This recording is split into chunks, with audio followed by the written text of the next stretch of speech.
Hello everyone. In this video we will make a minimal and simple animation around this table lamp called Neso. The model in itself is not hard to make, as you will see, and the starting point of the animation will be this audio clip from YouTube's audio library. It's called E minor prelude from Frédéric Chopin, and I will be using an add-on. It's a free add-on. Hold on, let me switch to my timeline.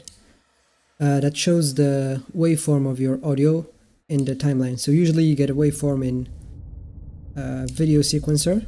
When you click on the strip and then press N, you can check this box to display the waveform. But the problem is when you switch to a timeline, when you usually play with your keyframes, you don't have that waveform displayed.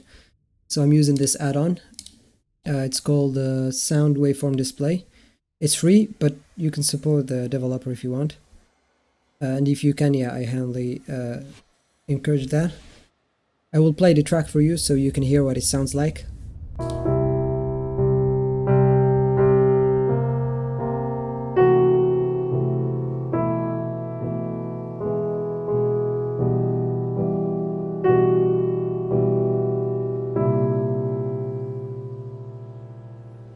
So the idea I had is to switch cameras whenever there is this main key here. So we have two. I can put a marker here by placing the cursor on the timeline and then pressing M. And then I'll place another marker here. So the first idea is to switch cameras whenever we reach the marker. There's also this second key that has a frequency that's a bit similar to the main one. So we will be using this key to maybe add a movement, or in the final shot I'm thinking about maybe turning on the light here. Yeah, maybe. I haven't made this animation before, so I will be testing and trying things out at the same time as you. So what I'm drawing here will be probably subject to change. It's just to have an idea about what we're going to do. So as I said, we're going to have 3 shots. I'm bad at drawing, so don't mind me. Oh, it does a square. I didn't know that. And the goal is to show the lamp partially in the first shot and the second shot, and then in the last shot it's going to be shown in full. The idea is that I want to have one movement in the first shot, which means, yeah, one object in the scene that's moving, one object in the scene that's moving in the second shot, and for the last one it's going to be 2. So here I'm thinking about having the camera rotate around the lamp, and here I want to have some objects in the scene move and the camera be static. And in the last one I will have the camera maybe zooming in and objects in the scene moving as well. So it will be a combination of both. In the first one I'm thinking about having, yeah, the idea for me is that since as you can see the lamp has a lot of curvature, right? I want to contrast that by having maybe wooden cubes or something in the scene, because cubes are usually a lot like their shape differs from these curvatures, so it maybe will create a good contrast, which will make the lamp pop a little more. And I'm thinking about having the material be wood. I'm not sure yet, we'll see. Yeah, maybe it's not boxes, it's just planes and platforms, I'll see. The goal here is to have maybe wait, I'll switch to orange here. Let's assume this is my lamp, right? And then there will be maybe a wooden wall. So we'll not be seeing the spot, it will be hidden by the wall.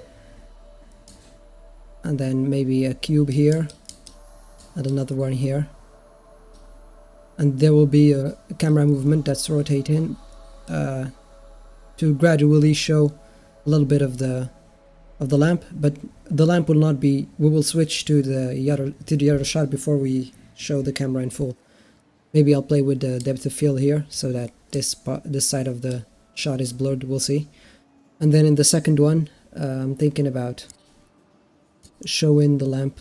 This is top view, showing the lamp in top view, and then this is the plane on which the lamp will sit, and then maybe having some platforms moving here. So this one maybe will be moving this way, and this one will be moving the other way. I will try to make the movement fluid by using Bezier curves, and I will also try to match that with the piano keys. We'll see. In the second one, yeah, also we'll probably be having gobos in all of these scenes because it will just make the lighting a lot more dynamic. In the last one, I'm thinking maybe about having a cubic platform like this, then the lamp on top. The main idea here in the last shot, yeah, so as I said, the camera will be zooming in, but the main thing about this shot is that since I have the two keys, I will use the last key to turn on the light and the lamp. What else is there?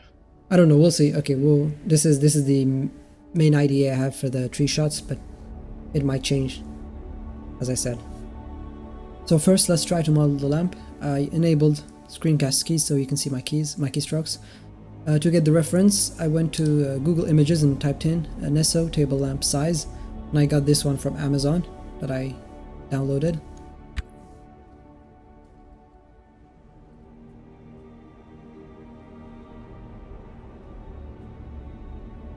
The scale doesn't have to be exact.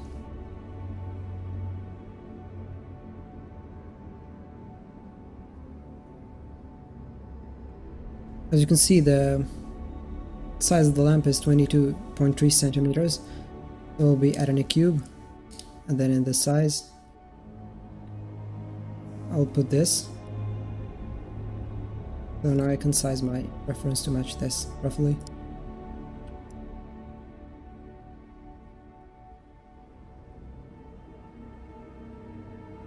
Okay, now I'll delete the cube. We can turn the opacity. Try to place the reference in the middle, roughly.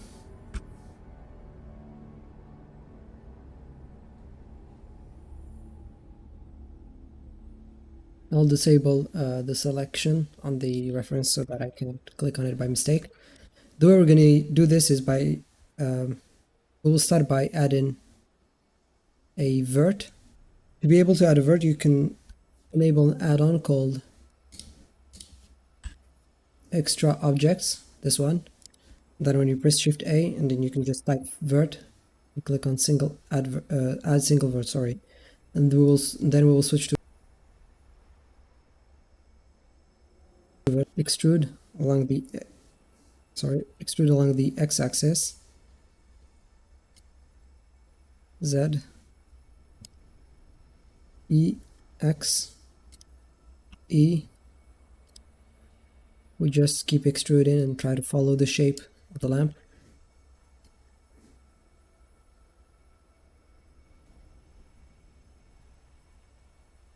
So here we don't see it in the reference, but there is space beneath the lamp, so which means it's not closed off. So we're going to try to mimic that shape. Maybe I'll go up to here. The goal is to try and create this smooth transition here.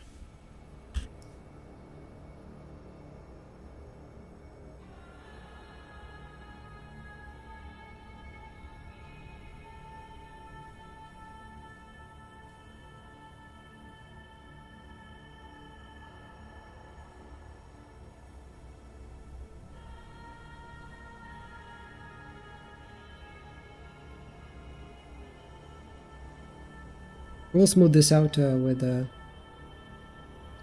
subdivision surface modifier. So the main modifier we're going to use here to create this shape is the screw modifier. Just type in screw. Now we have the shape. We can shade auto smooth. This will be smoothed by the subdivision, don't worry. So what you can see here is that usually when you have face orientation enabled, the faces that are facing the wrong side are highlighted in red, and the rest is highlighted in blue when it's correct. For me, it's the opposite. So if I open my preferences, and then I go to themes, 3D viewport, and then I scroll down, Is it here? So for me, when the face orientation is facing the front, I set the alpha to 0, so it doesn't show anything. But when it's wrong, I set it to this light blue. That way, I always have my face orientation enabled, and I don't have to enable and disable it every time I want to check. So whenever I see a face that's orientated the wrong way, I can correct it directly. But in our case, since we'll add a solidify modifier, it will be fixed. Alt Z to see to check the thickness.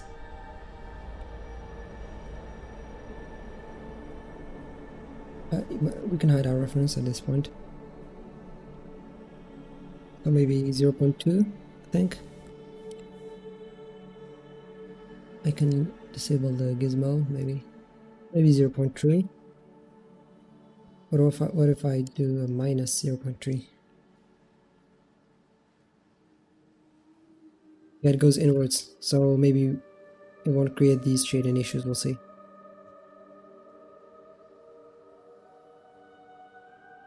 So now I will apply the modifiers, and then I can switch to edit mode. I will select these two and then maybe bevel them.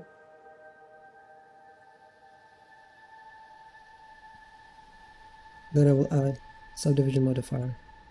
Now we have this shape, which I think looks pretty close to our reference.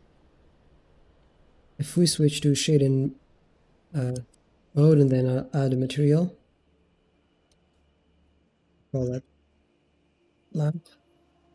Base color is going to be, you can pick the color here, but it's not, I don't think it's accurate because of the lighting.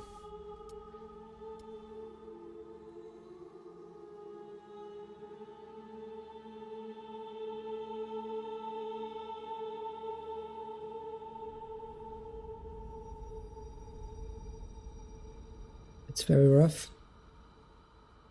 We will lower the roughness, and then the most important part I think is, since this is plastic, probably have to add some subsurface scattering, so just up the weight to 1.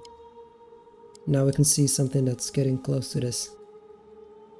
The rest is probably lighting. Then we will add the floor plane as well as the cubes we talked about. So for the texture of the plane, there is this website called 3dassets.1, where you type the texture you're looking for, and then it's a sort of a database that will look through all the texture websites. And I found this one. I will try it. If I like it, I will keep it. If not, we'll try to find something else. We'll download the 4K version.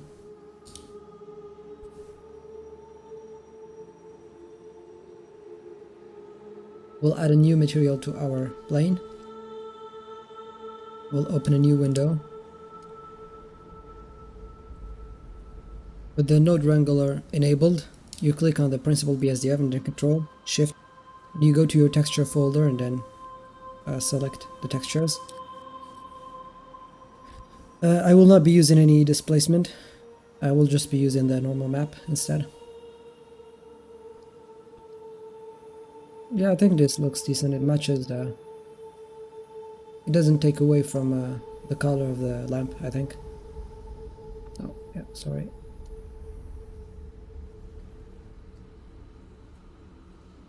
Play with the size as well.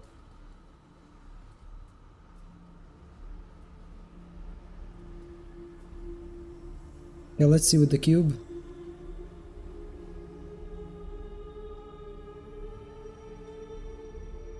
Maybe we'll scale that a bit.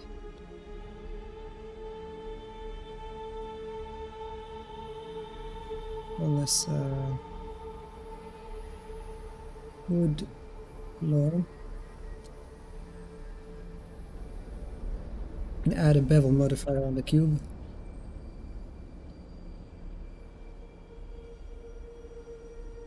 Let auto smooth.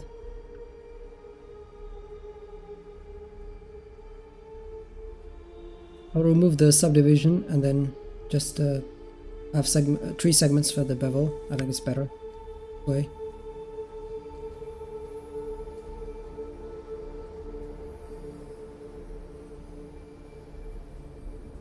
Yeah, I think I like this.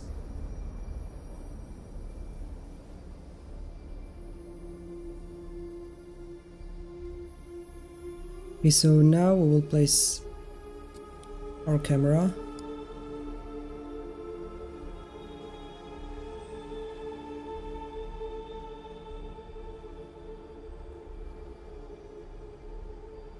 Shift A,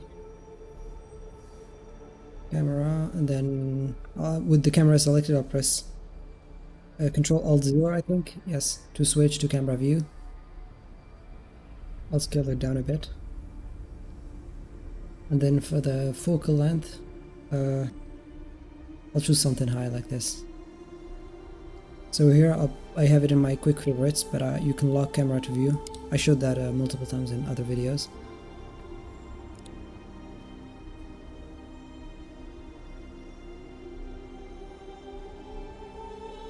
Yeah, maybe I want something like this. Then Shift D, rotate X 90, then rotate Z 90 minus.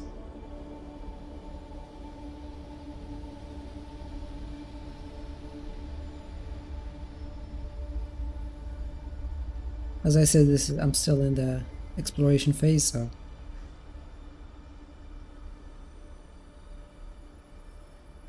actually maybe I'll choose the cube instead. Shift D, Y, X, scale it up a bit.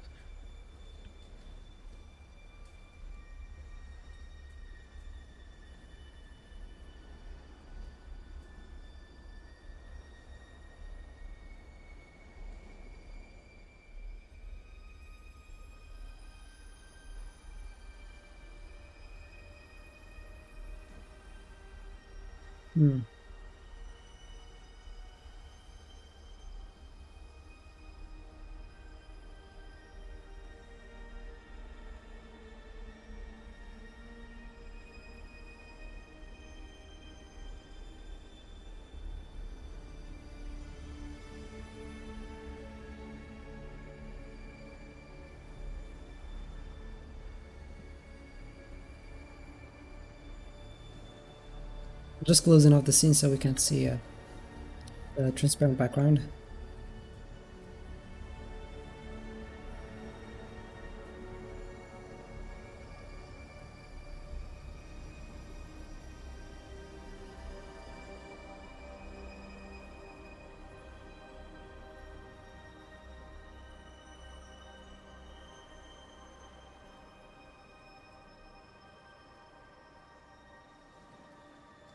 I'll change the amount of the bevel. Maybe it will be, because as you can see the cubes here, since we're zooming in quite a bit.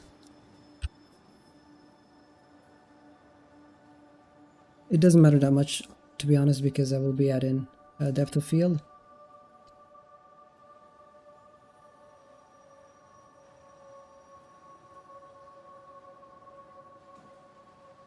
I'll move the camera to the camera collection. Okay, let's see.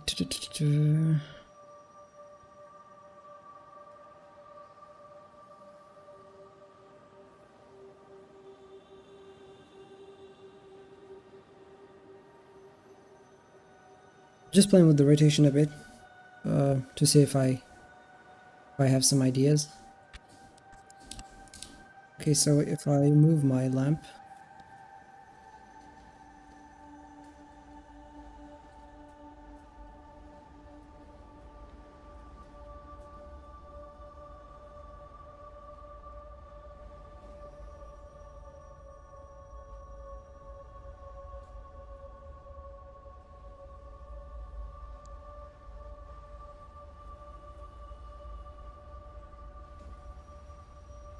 we'll change the side of my texture size, sorry.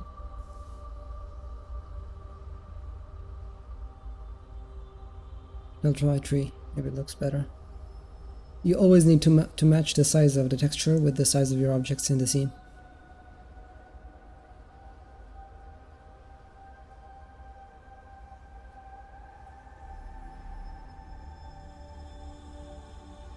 We'll add a gobo plane like last time.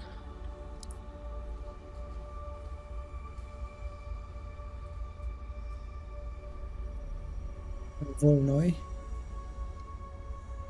plug it into alpha, change this to 40, also use a ramp.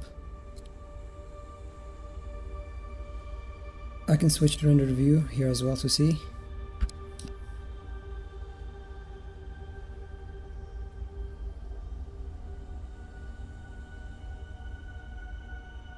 Then I'll add an area light, VZ,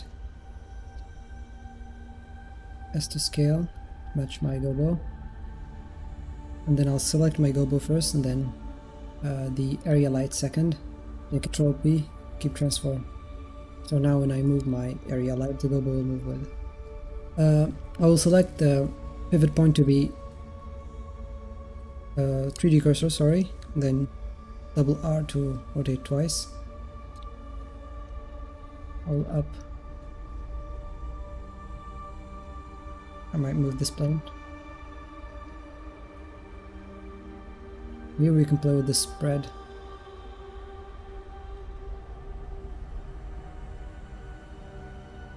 This is where we change the size of our gobo.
I will add an empty that I will use to control the rotation of my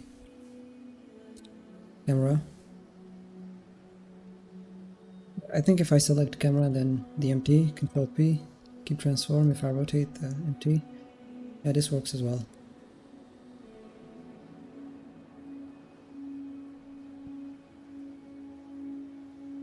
We'll start like this.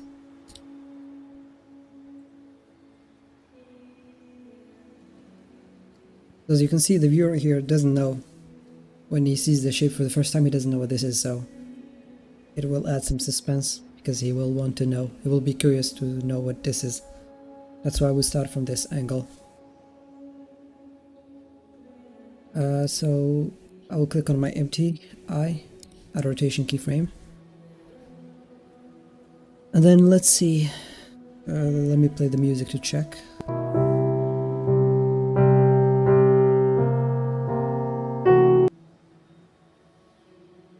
To the marker. Oh, sorry.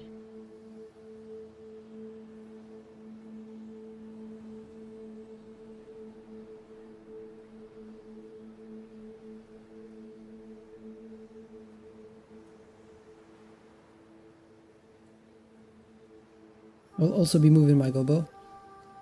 I think this is very subtle, so it almost doesn't count as an object moving in the scene because it's just shadows.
I think I will leave these dark spots in the scene because I feel like it adds a little bit to the mystery, maybe. Yeah, I think I like it. So I think this is it for the first shot. We will move to the second one. We will do that by creating an incremental save. So we will be playing with a new blend file. A lot of people do it with scenes. You can go here and create a full copy, but the problem is even with full copy, the materials are not are still connected. So if you create an object in a scene and then assign to it a material, let's say the lamp material, it will still be linked. So we would have to click on the little number thingy where you dissociate the material so you can play with it individually. But the problem is, in this scene, I mean, it works, yeah, you can do that. But if you have a big scene with a lot of props and a lot of materials, it would be kind of annoying to, for every material you want to change, you'd have to change this number. That's why I usually have the habit of playing with different blend files. We'll just use incremental save.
Since our last scene finished at frame 160, we'll be starting this one from frame 161.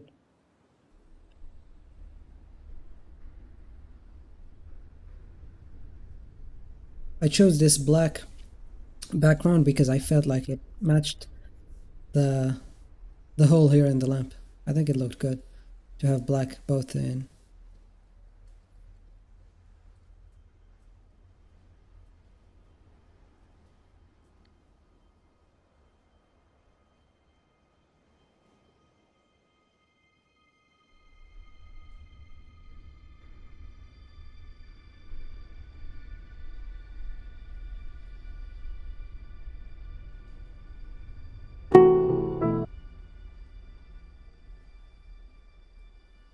Ends at 300 and 54.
This one is at frame 208. I'm trying to have the one at the same frame. If we check.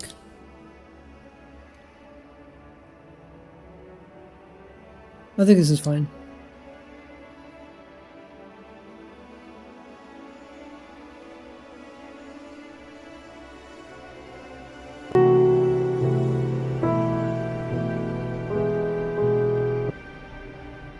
Okay, now we'll animate our Google.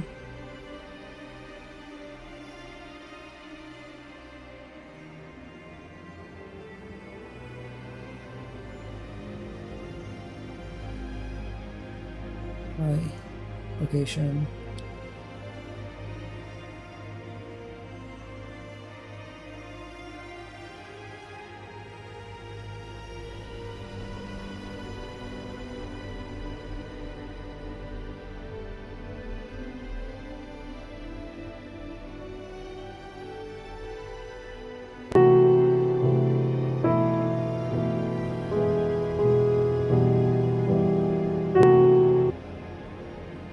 Okay, final shot.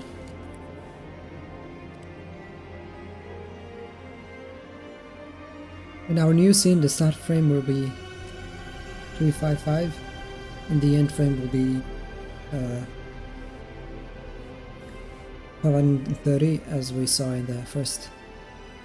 It corresponds to the duration of the clip I chose.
I'm thinking about adding a cable that will go through this opening here, and then when this node hits, the second one, this one here, I will turn off the light in the back and then turn on the point light inside the lamp. So it feels like the light was transferred from the back of the room or whatever to the lamp. I think it feels, I just had this idea, so I wanted to share it. I think I will try that.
Also, once I reach this node, I want everything to be static. So as I said, I will be zooming in the camera probably. And then once this reaches, the light will turn on and then the camera will stop moving. The gobo though will keep moving, I think.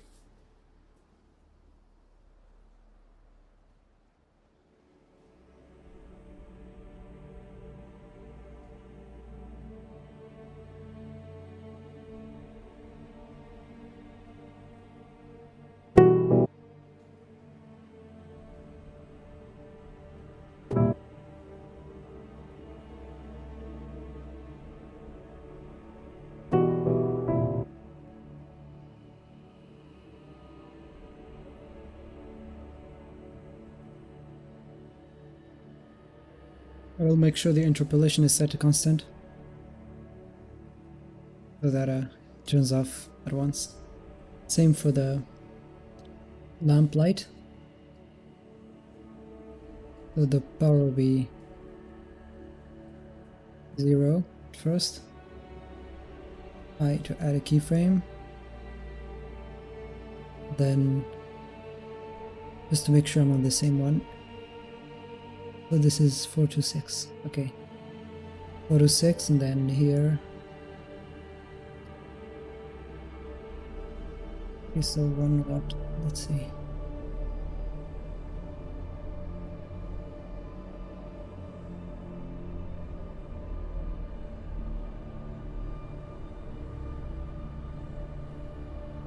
I think 1.25 is enough. Yeah, okay. I'll send.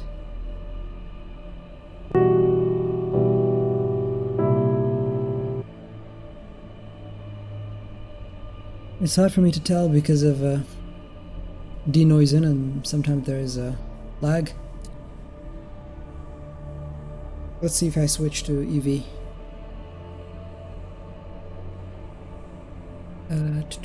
With EV I need what is it called, bloom and stuff, right? Wait, hold on, I'll switch to EV.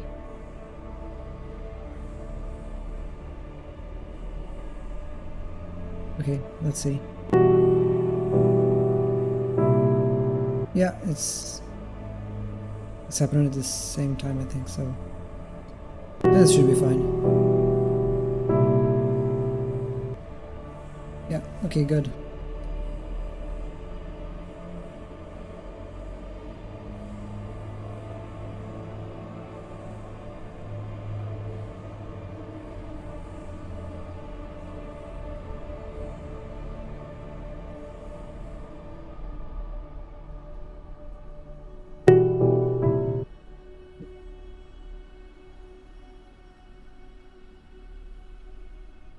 I think I'll also turn down the gobo a little bit.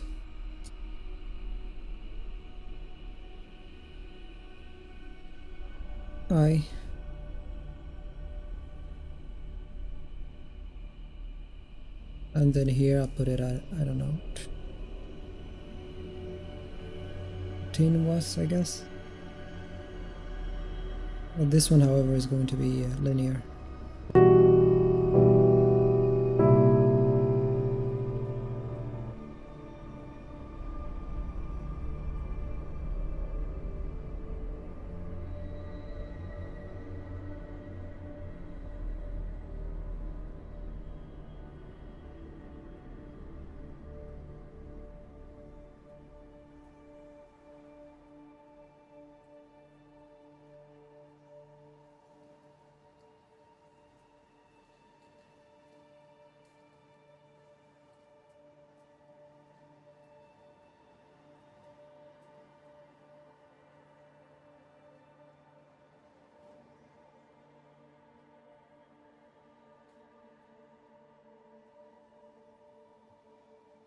I might try playing with the camera as well.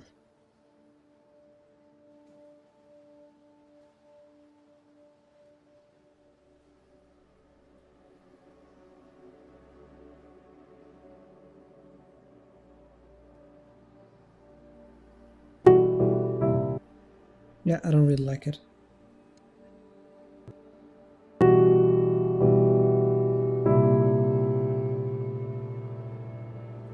Generally, it's a good idea to leave some space for the frame to breathe.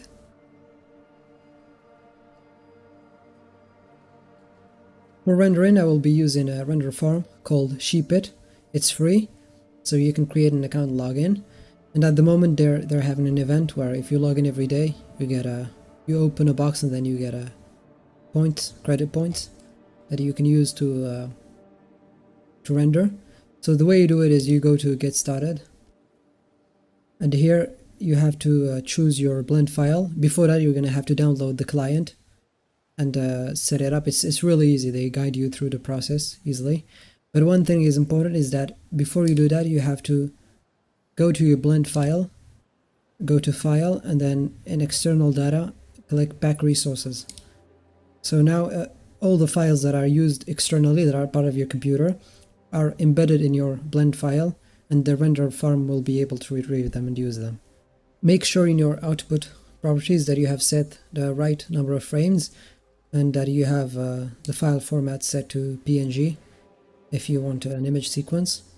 We don't have alpha in our render, so I set it to RGB and 16 in color depth, and I think that's it.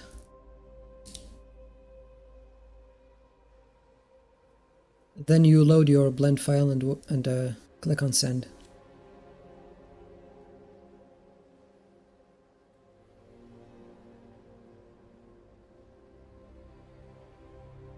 Once it's loaded in, you can choose the compute method, either CPU or GPU. If you select GPU, you can't in the denoising algorithm you can't choose optics. You only choose what is it called, the other one? Hold on, let me check. It's called Open Image Denoise, the Intel one, because some people in the farm don't have RTX cards. That's why they only accept Open Image Denoise. I will choose CPU in my case. I can see that I'm lower in the queue, so maybe it will be faster. And then you click on add this blend. Now you're good to go. You're just gonna have to wait for your images to render, and then you will every time a frame is rendered, you can see a preview of your image. That's it for me. I hope you learned something. Have a great day.